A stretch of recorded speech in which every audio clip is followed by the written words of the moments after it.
Chapter 14. Warrior Paint 2. The Record. This takes place not long after the African Safari. Another Warrior Summit was being put together in Canterlot. Dignitaries from all over the world were expected to be in attendance. The day before the summit, the royal family and royal guard were inspecting the proceedings. Wow, you Warriors seem to have summits every couple of months, Caboose noted. Didn't you all just have one 2 months ago? That summit was for all neighboring kingdoms, Celestia declared. This summit is for kingdoms and countries all around the world. Erovia, Mistan, China, Tokioni. I even heard that the Prime Minister Bitterly is coming as well. Oh, we know, Caboose smiled. The importance are real good with him. Really? Even though you're started Mafia?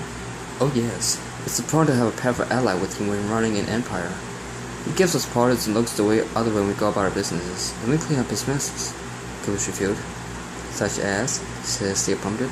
Oh, the usual. Clean up any crooks who are getting too big, keep other rival families in check, disposing of political rifles, Caboose wrote off. How nice of you, Celestia smiled awkwardly. Thanks. Just don't tell him I told you. He gets very defensive, Caboose whispered. Duly noted, Celestia said dryly. A messenger came in.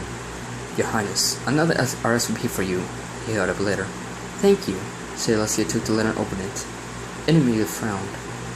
Oh no. Oh crud, is it anthrax? No! Caboose said, dramatically grabbed the letter and covered it like it was a bomb. He cringed, only for nothing to happen. Sorry. It's right, Mr. Napoleon. It's just that the letter's from an undesirable Napoleon, Celestia declared. Nona came in.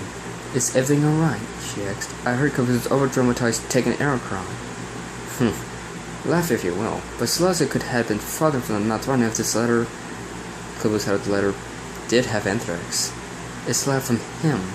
Nelek Akbar Royale of the Kingdom of Schwarzmunga-Nagar Hoveston, Celestia shuddered. Caboose began laughing like a troll blinked. I would do it, it's so damn funny. Celestia and Luna looked at him oddly. What? Caboose noticed him. It's a stupid name. Who is not like Akbar anyway? A very unpleasant fellow, Luna declared. Every night he comes here, he lords his wealth and status over every pony. Not to mention constantly fighting for my hoof in marriage, Celestia groaned. As if I would ever consider accepting the hoof of a pony who hates earth ponies. Oh crud, he's one of those unicorn supremists I read about in Equestria, no? Caboose frowned. No, but he's rather close, Celestia growled. Hopefully that will end tomorrow, given that you're now married to a much more noble stallion. Luna smiled.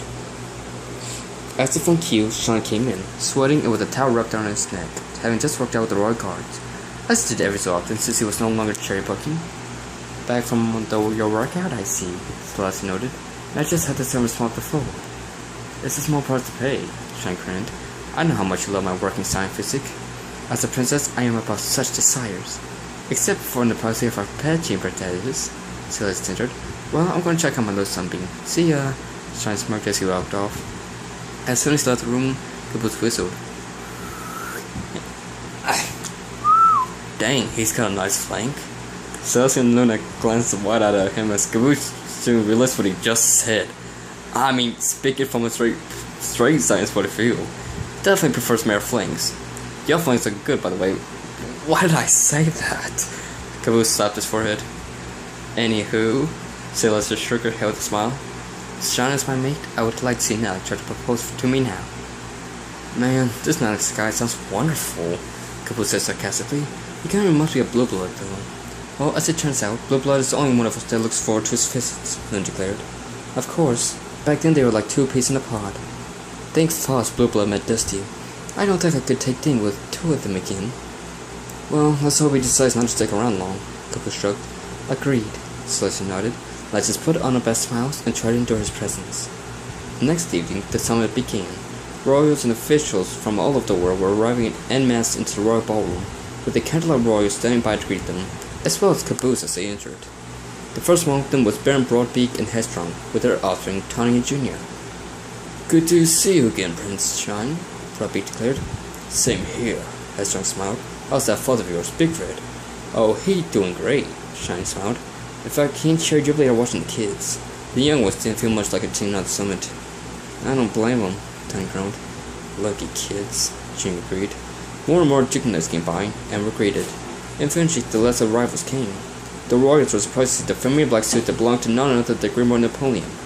Accompanying him in a traditional Severican Congo was his recently made wife, Sakura. Mr. Napoleon? Got that with an eyebrow. When did you become Prime Minister? I didn't, Grimoire shrugged. I am a stand-in dignitary for Mr. Cavallo, should he be unable to perform his royal duties. But why you? Luna asked. I mean, no offense, but I find it hard to believe that he would pick a mafia down for a stand-in. None taken, Grim nodded. It's a long story. Let's just say that Mr. Cavallo got into a bit of trouble involving illegal exports of a sort of substance, and as gratitude for having covered up, he may be trusted second in case he's unable to perform his duties. And what is him now? Sean asked, a bit scared to ask. Oh, there was a stand with a carriage exploding, so he was afraid to leave his home, so he sent me instead. Grimmer deadpanned. And here I am. Well, it's good to see you, bro, Caboose declared, and I see you brought a +1. Looking good, Mrs. Sakura Napoleon. Caboose, I give you a warm greeting, Sakura smiled. It is always nice when we are meeting. I'm happy to see you too as well, Dusty smiled as he hugged her father. Still can't get over the fact that you were remarried. That you, Dad, get your ear pierced. Well, it was the only way to make the marriage binding and reciprocal. Grimmer smiled, rubbing his pierced ear with a golden earring on it, as he then smiled at Sakura. Totally worth an in, though. You're such a flatterer, my dear, Sakura smiled. Makes me glad you're always near. I still can't believe I have a new mom, Dusty smiled. Taking long enough, Dad. Funny, Grimmer rolled his eyes. It's great to have you in the family, Sakura, Dusty smiled. It's great to be here, child, Sakura declared. Feel free to call me Mom, if it's not too wild. Thanks, Mom, Dusty beamed. You two have a lovely time to celebrate, Mr. and Mrs. Napoleon, Celestia smiled.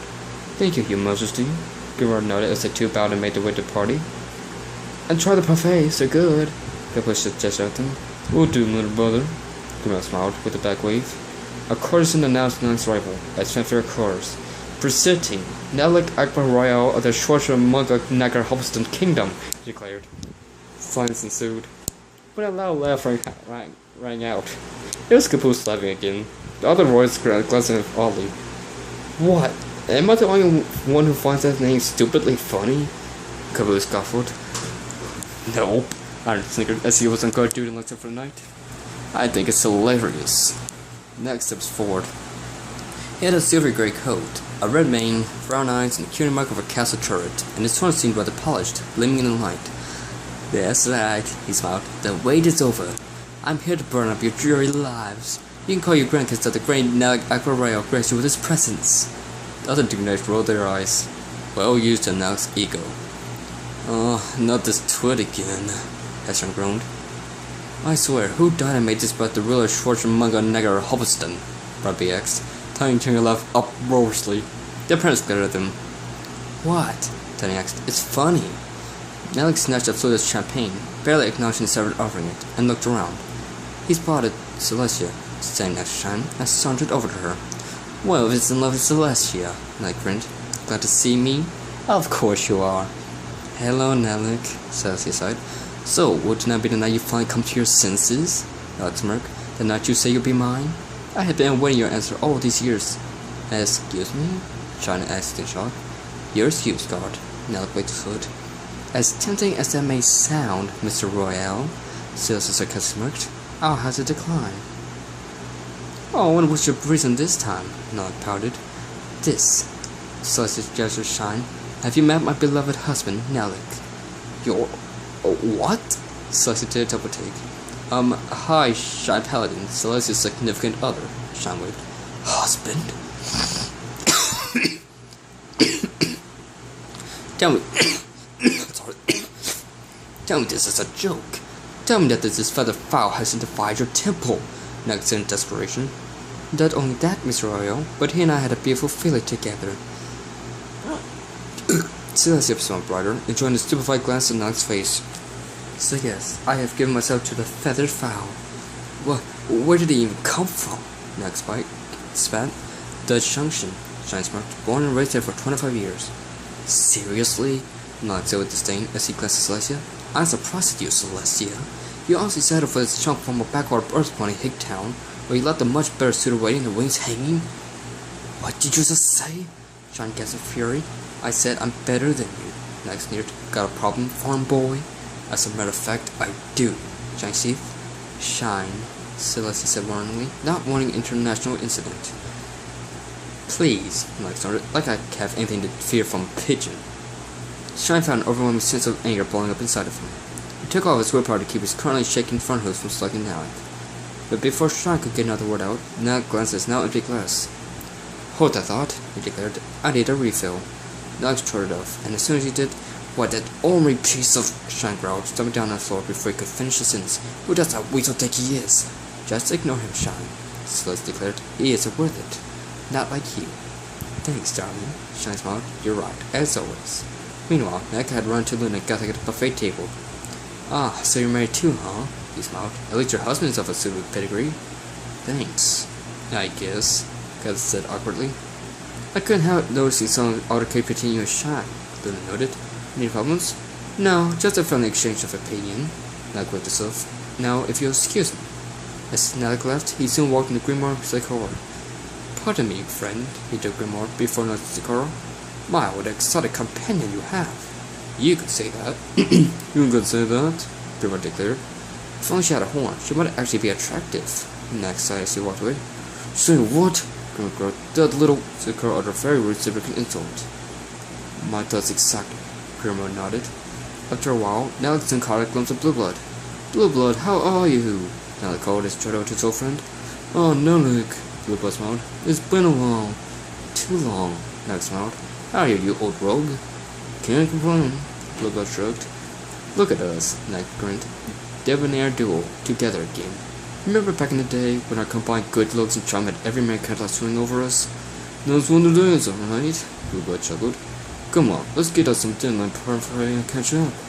Delighted, Nag nodded. After enjoying some parfait, the two were approached by Caboose. Just checking in, Caboose declared. Everything's fine. The slugs and the others seem rather peeved for some reason. Oh, Nag, this is my personal bodyguard and uncle-in-law, Lieutenant Caboose Napoleon, Blue Blood introduced him. Caboose puffed his chest and put on both smile. Bodyguard? Nag sneered, unimpressed. Though a little on the small side, don't you think? Caboose frowned in offense. Well, maybe, Blue Blood admitted, a little put off. He has been good to me over the years. Sizes and everything, you know. Maybe I should lend you one of my guys. Nag did a little stomp. And two rather big guards stood beside him. Caboose drooped in shock. Booked by yours truly, having fought in saddle ribbing wars, and could break a lowly earth pony's head in two. One guard took a watermelon and broke it in two. Caboose gulped. Why don't we leave them to mingle for a while? Nag suggested. A little guard-to-guard conversation. If you insist, Blue Blood nodded. The two princes walked off, leaving Caboose the other with the two brute-like guards. So, how are things? Caboose asked nervously. Fair to middling, one guard shrugged. You? Can't complain, Caboose smiled. I got a good job, a fall on the way, a gorgeous wife. Perhaps you've heard of her. Her name is Daring Do. Daring Do? The other guard asked. That explorer practices with all the books? Yep, Caboose nodded proudly. The one with the half-leg? The first guard grinned. Yeah, wait, what did you say about my wife? Caboose gaped. I said she has a half-flank. The first guard snarked. Don't forget those great legs. The second guard chuckled. Yeah, I wouldn't mind going up to a good book with her, am I right? The first guard eldest partner. Yep, so we wouldn't be reading if you know what I mean. The second guard laughed. Hey, don't talk about my wife like that, Caboose yelled. Why not, surely? The first guard growled. You gonna do something about it? Do you want to take this outside? Caboose spat. Cause I can take the both of you right now. Yo, really want to do this, kid? The first guard snorted. No one goes and make innuendos about my wife. Only I get to do that. Caboose declared proudly, as he didn't grab the glass of wine from passing by when it downed it. I smashed the glass on the ground. Let's go. It's your funeral, the second guard sneered. They stepped to the courtyard. Wow, what a lovely evening, Caboose declared, while so angry. This was a really good idea. The first guard complimented, although still watching the cake at Caboose's flank. This could be a piece of cake. The second guard whispered to the first guard. Meanwhile, Blue Blood was on the balcony with Nag. The two stood chatting about old times. Remember those two months we snapped? Nag recalled. Now that was a time and a half. So true, Blue Blood recalled fondly. Soon, Dusty joined them. There you are, she smiled, Blue Blood. I've been looking everywhere for you. Sorry, Dusty, just catch up on old times with my friend here. Blue Blood smirked as he gestured to Alec. Now that's what I like to see, Alec smiled. A dutiful maid, ready to serve her master's every whims. Now sit down, Blue Blood. What? Dusty glanced. Maid? Actually, look, this is my wife, Blue Blood revealed. Yo, what? Alec guessed. My wife, Blue Blood repeated. Just back. A middle figure's back. True, she was me back then, but now she's my wife, whom I love very much. Oh, Blue, Dusty blushed. But, she's a commoner, Nog stated, flabbergasted. Come on, Blue Blood, don't mess with me. I already had to deal with the fact that Celestia was taken by a redneck chicken, but you? And this mud pony? Please tell me this is all a big joke. It's not, Blue Blood frowned, and I don't like what you're implying. I'm implying that I'm disappointed, Nog retorted. Honestly, Blue Blood, I expected better from you. Better? Blue Blood said, what gives you the right to judge me? The Blue Blood I knew would never consult with an Earthbound commoner, or any commoner for that matter. Nog explained. What happened to that Blue Blood? He grew up, Blue Blood growled, but you obviously haven't. What? My Faust. The rest of your filthy film has gone to you. First those ill-deserving commoners posing his royalty Philly's twilight cadence, then your aunts. And now you? Nog spat. What's with this family consort with the lower class? Don't you dare insult my family, Blue Blood snarled. They don't care about class. They care about what some point's like on the inside. It was because of dust that I was able to share my stuck-up, short-sighted ways. Become not only a good husband, but a good father to our children. But you're still the egocentric, endless snob you always were. It's like I'm seeing you for the very first time. That is not a very pleasant sight. So you think you're so better than me? Nog snarled. Just because you're married to Pac-Me and I fought to a pair of mud-rolling urchin hybrids? How dare you? Blue Blood launched a neck, Remy's hose around his neck. Nog choked. You take that back. No point in insult my wife and kids. Blue roared. Yeah. Nog was about to go Blue Blood from asphyxiation. Suddenly, Grandma showed up. Dad? Dusty gasped. How did I hurt everything? I heard everything on the way up. Grandma declared as he pried Blue Blood off Nog. Blue Blood, stop this at once. Oh, thank goodness, Nog grinned. Your hoofs aren't strong enough. Leave that to me. Grandma began dragging Nog in Blue Blood's place. Oh, come on! Nog gasped for her. You listen to me, you stuck-up piece of crud. There are 30 things you'd never do in my presence. You don't insult my daughter, my wife. You don't insult my daughter and her husband. And you sure as hey don't insult my grandsons. In fact, don't insult any part of his family. Grandma threatened. If you do, I will end your pitiful existence and blow your dirty corpse down a hole so deep you won't know which way is up. Dad, stop! Dusty tried to put her arm around him. He's not worth it. Dusty speaks true, Car joined. Murdering this night is not good for you. You're right. Grandma dropped the prince to the floor. You straight pony pony lover. You can't treat me like this. Nog growled. I'll have you arrested. No, you won't. Grandma smiled. Why not? Nog seethed. Give me one good reason. How about two? Grandma suggested.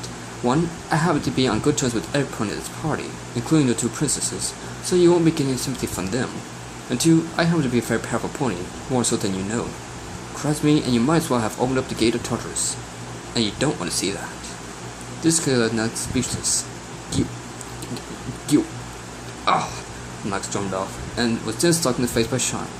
That's what's flirting with my woman, Shine spat. If I catch you trying to court her again, I'll show you how we deal with rats like you in Dutch Junction. I'll bruise. Nog fed his face. You filthy princess snatcher. That does it. Guards! Oh, I don't think they're coming. It was Marcy rotten scene. I might disheveled. What happened to you? Shine asked. Let's just say, size really doesn't matter. Caboose chuckled evilly. In the courtyard, Nog's guards lay in a bruised heap. Piece of cake, huh? The first guards now took a second. That's it, Nog said potentially. I'm leaving. And with that, the pompous prince stormed off. Is prisoner not leaving so soon? Sissy walked over. Such a pity, Lena pouted. Surely a pity. Got another with her. I don't know what I ever saw in that lout. Blue Blood declared. Good rudeness, I see. Thanks for taking it from me, Blue. Dusty kissed Blue Blood in the cheek. What else could I have done? Blue Blood smiled. No point source of love for my life. No point if definitely proposed marriage to mine, John added. Nice punch, by the way, Sally smiled. Oh, you saw that? Shiny winced. Yes, I did. Celeste kissed him too. It's just a shame you couldn't knock him all the way back to Shorshmakanaka Hopelstown. Caboose, Dusty, Grimmer, the car chuckled loudly. That never gets old, Caboose snorted. So true, it's never old, the car agreed. It's always can be gold. If only that were the last we would see of Namek, Lena sighed. But he'll be back for future summons. Well, I could put a hit on him if you like, Grimmer offered. Me and my boys would do it for free, and Namek won't know what hit him. Oh, so tempting, Celeste sighed. Maybe we can mark that as a possibility. My thoughts exactly, Shine nestled against her. Come on, Blue, Dusty smiled Blue Blood. Let's go grab some of our fate before it's all gone. Run behind you, my love, Blue Blood chuckled. Say something for the rest of us, Shine suggested. We all know about Celeste's sweet tooth. Don't knock it, Celeste teased. If not for that, I might not marry standing as sweet as you. Like for me, huh? Shine kissed her hoof. It had turned out to be a summer that the Equestria fan would never forget.